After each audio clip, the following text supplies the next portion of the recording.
Have you ever noticed how certain stories, no matter where they come from, feel strangely familiar?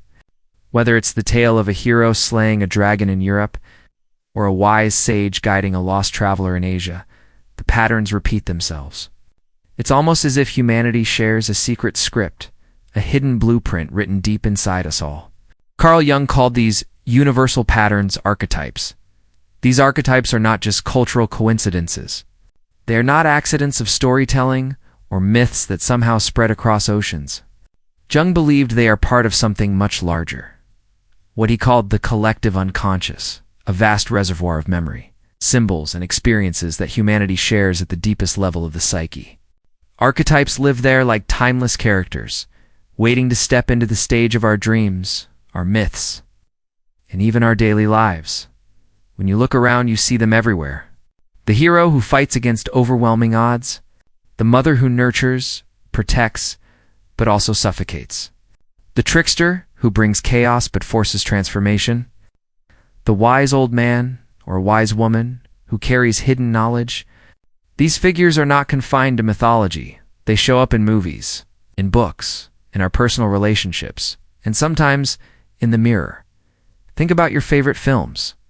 Luke Skywalker in Star Wars is the hero archetype, guided by Obi-Wan Kenobi. The wise old man, the Joker from The Dark Knight, embodies the trickster and the shadow. While Bruce Wayne struggles between persona, shadow, and hero, Disney's countless motherly figures represent the archetype of the mother, sometimes loving, sometimes dangerous. These are not random inventions by writers. They resonate with us because they tap into something already alive inside the psyche. And archetypes are not only out there in culture, they live in here inside us. The hero shows up when you decide to leave your comfort zone and chase a dream. The trickster whispers when you rebel against authority or break the rules. The wise sage may appear as an inner voice when you finally slow down to listen. They are inner actors, shaping how we see the world and how the world responds to us, Carl. Jung saw archetypes as psychological organs just as real as the heart or the lungs, but existing in the psyche instead of the body. We don't invent them. We inherit them. Just as our bodies carry genetic DNA, our minds carry symbolic DNA, and like DNA, it expresses itself in different forms: a dragon in Europe, a serpent in South America, a thunder god in Africa, a lightning god in Greece. The costume changes, but the role remains the same. Why does this matter to us today? Because recognizing archetypes allows us to see the hidden patterns that control our behavior.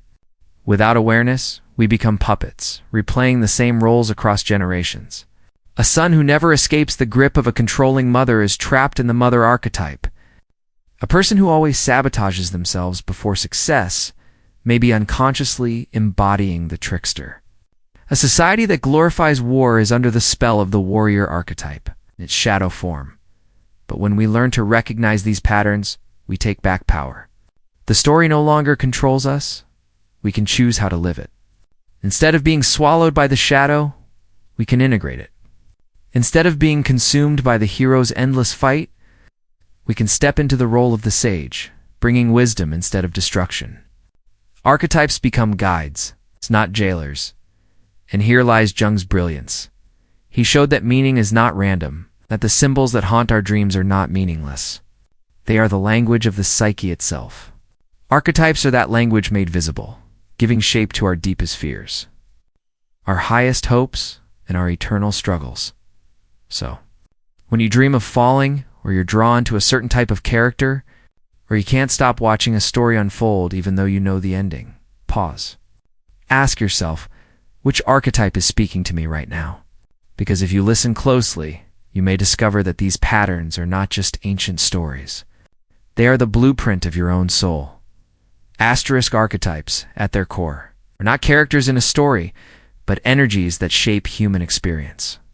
They are like invisible currents in the ocean. We may not see them directly, but they move everything around us. Carl Jung identified many archetypes, but certain ones appear more frequently, woven into myths, religions, and even our modern entertainment. Let's start with the hero. This is perhaps the most recognizable archetype of all. The hero is the one who leaves the ordinary world, faces trials, overcomes obstacles, and returns transformed. Think of Hercules, King Arthur, Harry Potter, or even Frodo in The Lord of the Rings. But the hero doesn't only live in myths or novels. Every time you confront a challenge, whether it's starting a new career, battling an illness, or stepping into an unfamiliar place, you are stepping into the hero's role. The hero archetype gives us the courage to face suffering, but it also tempts us into believing life is only about endless battles. Next, the mother. She embodies nurturing, protection, and unconditional love. She is Gaia, the earth itself, and also Mary in the Christian tradition. But Jung reminded us that every archetype has two sides. The mother can also be possessive, devouring, and suffocating. In myths, this darker side appears as witches who trap children, or goddesses who demand sacrifice. Psychologically, mother archetype is at play when someone struggles to separate from their parents' influence, or when nurturing becomes control. Recognizing both the light and shadow of the mother helps us understand why family relationships can be both healing and destructive. Then there's the trickster. Unlike the hero or mother, the trickster doesn't play by the rules. He mocks authority, breaks structures, and creates chaos, but always with a hidden purpose. Loki in Norse mythology, Hermes in Greek myth, or even Bugs Bunny in cartoons, they all carry this archetype. In our lives, the trickster appears when something disrupts our carefully laid plans. It could be a sudden job loss, a betrayal, or even an unexpected joke that reveals the truth. At first, the trickster feels like pure destruction. But Jung argued that trickster energy is necessary. Without disruption, there can be no growth. Another familiar figure is the wise old man or the wise woman. This archetype represents knowledge, guidance, and spiritual insight. They show up as Gandalf in The Lord of the Rings, Yoda in Star Wars, or the Oracle in The Matrix. Psychologically, they are the inner voice of wisdom that emerges when we silence the noise of the ego. Sometimes, it may appear in a dream as a mentor or an elder. Jung believed this archetype connects us to the timeless knowledge stored in the collective unconscious wisdom that is greater than our individual minds. And then there is the shadow. While the shadow can be considered a part of every archetype, it also stands on its own as a powerful force. The shadow represents everything we reject, deny, or fear in ourselves. It is the darkness we refuse to face. In stories, it appears as villains, monsters, or demons. In our lives, it shows up in projections. The traits we hate in others are often the traits we have disowned in ourselves. Jung insisted that confronting the shadow is one of the most important tasks in psychological growth, because what we deny does not disappear. It controls us from the dark. Finally, we can't forget the child archetype, representing innocence, hope, and new beginnings. The child appears as the holy infant, the savior, or the symbol of rebirth.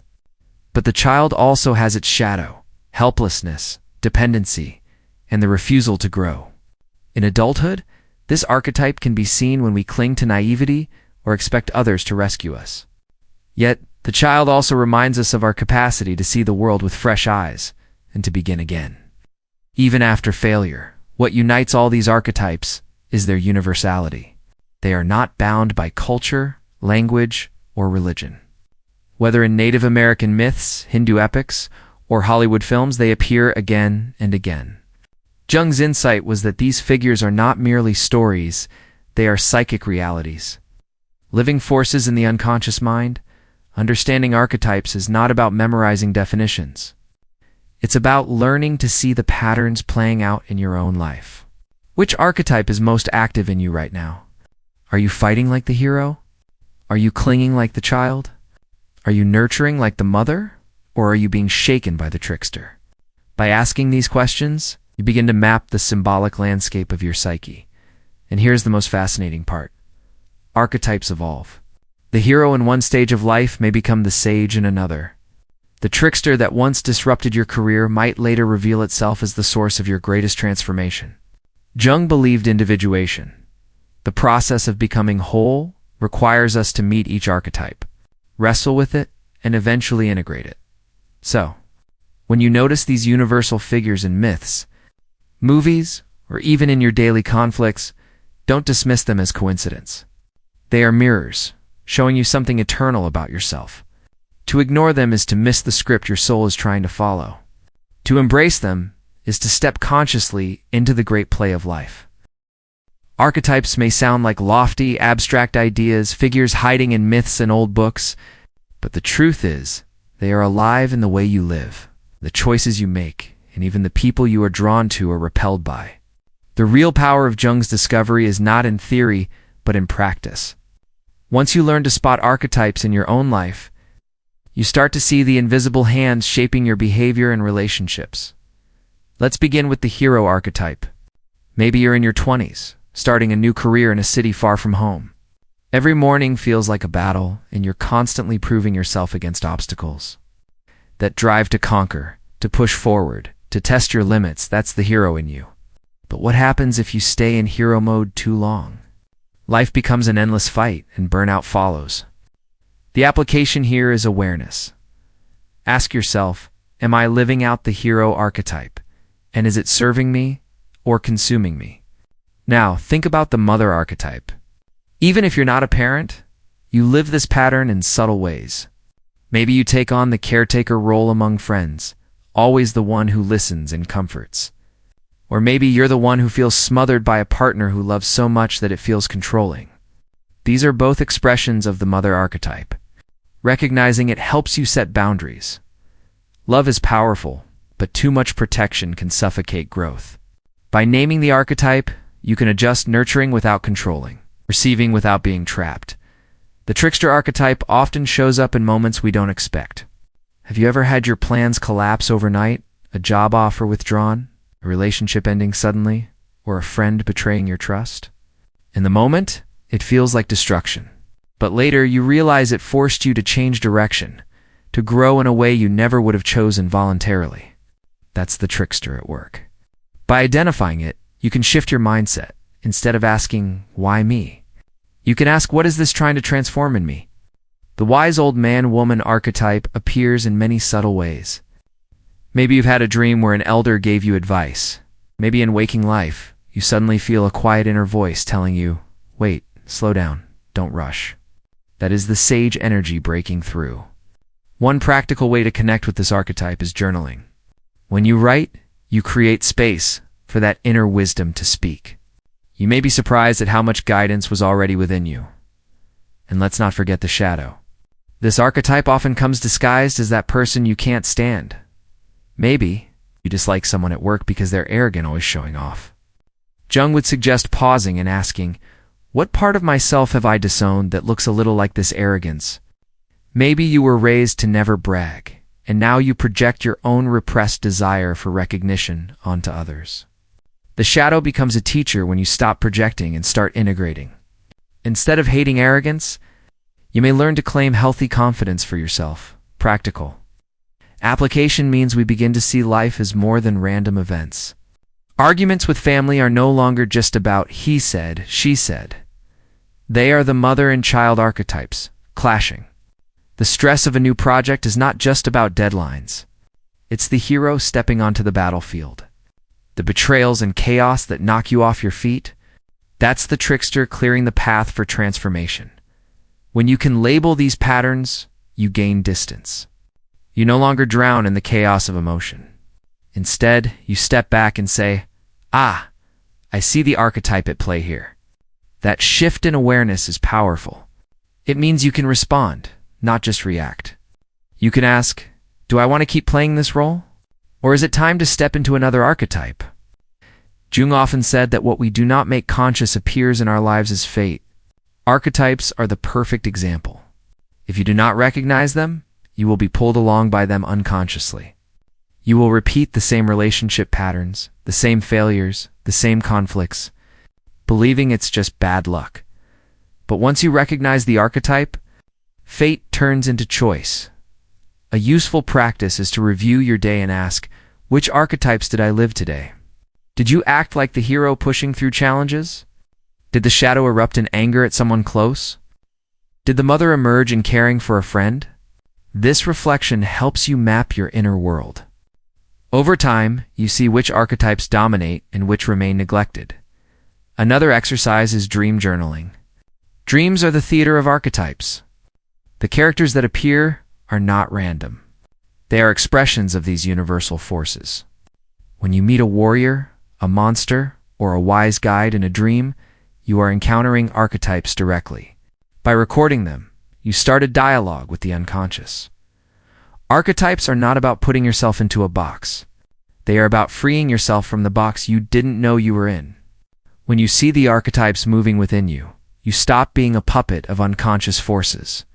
You begin to live with awareness, choice, and depth. And that is where the real alchemy begins. Because once you recognize the patterns, you can transform them. You can let the hero rest, invite the sage, befriend the shadow, or call on the trickster when it's time to break free from old chains. Life becomes not a random series of events, but a symbolic journey, a journey of the soul. Asterisk. The moment you begin to see archetypes not just as abstract ideas, but as living forces in your own life, something extraordinary happens. The script changes. What once felt like random chaos begins to look like a meaningful story. What once seemed like weakness becomes an invitation to grow. This is the transformation Carl Jung hoped for when he devoted his life to uncovering the architecture of the psyche. Take the hero. For example, many people burn themselves out chasing endless battles, thinking they must always prove themselves. But when you recognize this pattern, you can shift. Instead of running from one conquest to another, you ask, what am I truly fighting for? Suddenly, the hero is no longer a restless soldier, but a conscious warrior, channeling energy into battles that matter. That shift saves time, energy, and spirit. Or look at the mother archetype. Without awareness, you might unconsciously repeat patterns of overprotection or dependence. A parent might hold a child too tightly, thinking it is love, but actually preventing them from becoming independent. A partner might smother with affection, confusing care with control. But once you see the archetype at play, you can step back. You realize that true nurturing is not about possession, but about creating space for growth. The mother transforms from a prison into a source of life-giving energy. The trickster is often the hardest to love. When life falls apart, we curse the chaos, the betrayal, the disruption. But when you recognize the trickster as an archetype, you see its hidden gift, transformation through breakdown. Maybe the job you lost opened the path to the career you truly wanted. Maybe the relationship that shattered forced you to face your own patterns. When you honor the trickster, pain doesn't vanish, but it becomes purposeful. You move from bitterness to resilience. The shadow might be the most important of all. Without facing it, we project endlessly, blaming others for what we refuse to see in ourselves. We hate arrogance, but secretly we crave recognition. We despise selfishness, but we secretly wish we had the courage to put ourselves first. By owning the shadow, you reclaim lost parts of yourself. The arrogance you despised becomes healthy confidence. The selfishness you judged becomes the ability to set boundaries, Jung said, until you make the unconscious conscious. It will direct your life, and you will call it fate. Integrating the shadow is exactly this process, transforming fate into freedom. Archetypes also reshape our relationships. When you understand that your partner is not just being difficult, but is caught in the child archetype, clinging, dependent, afraid, your response changes. You stop reacting with anger and start responding with awareness. When you see your boss acting out the warrior archetype in its shadow side, aggressive, domineering, you can hold your ground instead of collapsing. Recognizing archetypes gives you emotional distance. You no longer drown in conflict. You see the pattern behind the person. And perhaps the greatest takeaway is this: archetypes are invitations, not prisons. You are not doomed to replay the same story forever. Instead, each archetype offers you a role to play, a lesson to learn, and then the freedom to move on. The hero can become the sage. The child can mature into the creator. The shadow, once feared, can become a source of strength. This is where the metaphor of alchemy becomes powerful. Alchemy was not just about turning lead into gold. It was about transforming the self. Archetypes are like raw metals, heavy, crude, sometimes poisonous. But when you work with them consciously, they become gold. The hero becomes courage without arrogance. The mother becomes love without control. The trickster becomes creativity instead of chaos. The shadow becomes integration instead of denial. Transformation is not about escaping archetypes, but about integrating them. Jung called this process individuation, the journey of becoming whole. In individuation, you don't reject any archetype. You don't try to live only as the hero or only as the lover. Instead, you weave them together, allowing each to play its role when needed. Life becomes richer, fuller, more balanced. And what does this mean for you practically? It means your struggles are not meaningless. Your conflicts are not just accidents. The patterns that frustrate you are actually doorways. Each archetype you meet is a teacher. Each challenge is a chance to become more whole. Instead of asking, "Why is this happening to me?" you can ask, "Which archetype is calling me to grow?" That single question shifts everything. When you adopt this perspective, life transforms from chaos into myth. Your hardships become chapters, your choices become symbols, and your relationships become mirrors of the soul. You begin to live not as a passive character, but as a conscious co-author of your story. That is the alchemy Jung envisioned, a transformation of the psyche. One insight at a time. So the takeaway is simple but profound.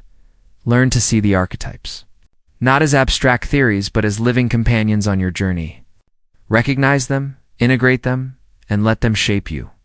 Not unconsciously, but consciously. Because when you do, life stops being a random struggle and becomes exactly what it was always meant to be. It's a meaningful story of becoming. Asterisk, when you begin to recognize the archetypes moving within and around you, the world no longer feels flat. Every argument, every dream, every triumph, and even every failure begins to shimmer with deeper meaning. Life stops being a random sequence of accidents and becomes a symbolic journey, a myth unfolding in real time. Think about it. That conflict at work wasn't just stress, it was the warrior and the trickster clashing. That recurring dream wasn't just your brain firing neurons, it was the child asking to be heard. That sense of longing you feel when you watch a hero's journey on screen? It's not just entertainment, it's your own hero archetype, stirring within you, reminding you that your story is still unfolding. Carl Jung believed that without symbols, the soul becomes starved. We might have money, technology, and comfort, but if we lose meaning, we lose ourselves. Archetypes are the language of meaning. They give shape to the invisible, a voice to the unconscious, and a mirror to the soul. By learning their patterns, you give your life a depth that cannot be shaken by circumstance. And here is the paradox. These patterns are ancient, yet they are new every time they appear. The hero who walked through the deserts of old Mesopotamia is not the same hero you embody. When you start a business in 2025, the trickster who disrupted the gods on Mount Olympus is not the same trickster who appends. Your plans when your company downsizes. The forms change, the costumes shift, but the essence remains. That essence connects you to the billions who came before and those yet to come. This is why archetypes are more than psychology. They are bridges.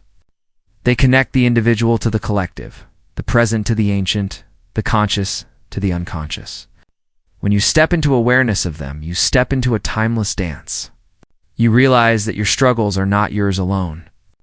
They are human struggles, woven into the great story of existence. So what do you do with this knowledge? You don't need to memorize every archetype or analyze every dream in microscopic detail. Start simply. At the end of each day, reflect, which archetype did I live today? Was it the hero, the lover, the sage, the shadow? Just naming it is powerful. Awareness is the first step toward transformation. The second step is integration. Instead of fighting against these energies, you invite them in. When anger rises, instead of pretending it's not there, you say, "Ah, the shadow is speaking." When disruption strikes, you recognize the trickster has arrived. When you feel the urge to protect, you honor the mother within you. By giving these patterns a name, you stop being their victim and start being their partner. And slowly your life begins to change. The same struggles that once crushed you now feel like messages. The same fears that once paralyzed you now feel like invitations. The same cycles that once trapped you now become doorways to growth. This is not magic. This is consciousness. This is the alchemy of the mind. Remember, you are not just living a life. You are living a myth. And the archetypes are the cast of characters, waiting for you to recognize them, to learn from them, and to ultimately weave them into the wholeness of your being. If you found this exploration meaningful, stay with this journey. There are many more archetypes to meet, many more insights to uncover. Each week we'll dive deeper into Jung's vision, exploring not just theory, but how these ancient forces move through your modern life. So, if you're ready to keep exploring, if you want to continue transforming the psyche, one insight at a time, then consider subscribing to this channel. Share this video with someone who might be wrestling with their own shadow or searching for their inner hero. You never know. Your small act of sharing could be the spark of someone else's transformation. And as you leave this video, I invite you to carry a simple question into your day. Which archetype is alive in me right now? The answer might surprise you. It might challenge you. But above all, it will remind you that your story is part of something timeless, vast, and deeply human. Because in the end, life is not about avoiding the archetypes. It's about dancing with them, learning from them, and letting them shape you into the person you were always meant to become.